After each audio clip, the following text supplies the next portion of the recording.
দেখি স্বর্গে গেলেও নাকি ধান ভানে। তো আমার বড় বোনের হয়েছে তাই, ও যেহেতু মেশিনের কাজ জানে এই জন্য যেখানেই যাক না কেন মেশিন থাকলে কিন্তু ওকে মেশিন দিয়ে আমরা বসাই দেই। মানে আমার কিছু টুকিটাকি কাজ করার ছিল তাই আমি বড়াপাকে দিয়ে বসাই দিয়েছি। ও যে অসুস্থ তারপরেও কিন্তু আমি ওকে দিয়ে কাজ করতেছি। হ্যালো বন্ধুরা, আমার ছেলেটা ভীষণ খুশি হয় যখন বাসায় কেউ আসে। বাসায় আসার মধ্যে আসে আমার মা, আমার বড় বোন।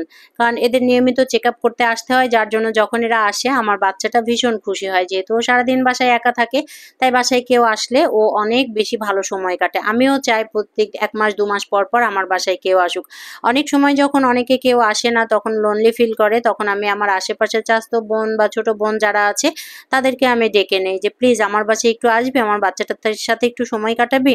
মানে আমি সবসময় চাই যে আমার সন্তানটাকে সবসময় হাসি খুশি ভালোভাবে রাখতে এবং পারিবারিক যে বন্ধন সেটা বোঝানোর চেষ্টা করতে। এখানে ডাইনিং টেবিলে সন্ধ্যা হয়ে গেছে, ডাইনিং টেবিলে সবাইকে একসাথে খেতে দিয়েছি। আমার ছেলেটা এর ফলে কিন্তু অনেক কিছু শিখতে পারে, যেমন শেয়ারিং শিখতে পারে, পরিবার কাকে বলে, ফ্যামিলি কাকে বলে, পারিবারিক সদস্য কতজন, বা সবাই মিলে একসাথে বসে ডাইনিং টেবিলে বসে খেতে হয়, গল্প করতে হয়। পার্পল কালারের এই ড্রেসটি অনেক সুন্দর, পুরো বডিতে কিন্তু সিকোয়েন্সের কাজ করা আছে এবং এটা একদম ফ্রি সাইজ। এটা মোটা মানুষ চিকন মানুষ সবারই হবে।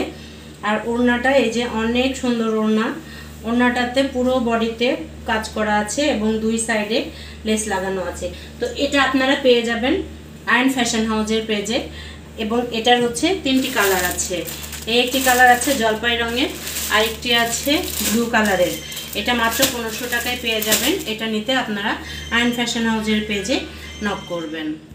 এই জিনিসগুলো ও অনেক ভালো বোঝে। তো আপনাদের যদি কারো ড্রেস লাগে অবশ্যই আয়ন ফ্যাশন হাউস থেকে নিতে পারেন। আয়ন ফ্যাশন হাউসের ড্রেসগুলো কিন্তু অনেক ভালো। তো আমার ছেলেটা এখন আফিফ খাচ্ছে, আফিফ খাওয়ার পরে কিন্তু আবার বিস্কিট খাচ্ছে। মানে ওর হয়েছে কি বাহিরের খাবারের প্রতি অনেক নেশা। তো আফিফ হলো আমার ছেলের ফ্রেন্ড ভাইয়া। ফ্রেন্ড ভাইয়া বড় মাম্মি হইলে সে খুবই মাস্তি করে, মাস্তিতে তার দিন কাটে। আমার কাছেও ব্যাপারটা অনেক ভালো লাগে।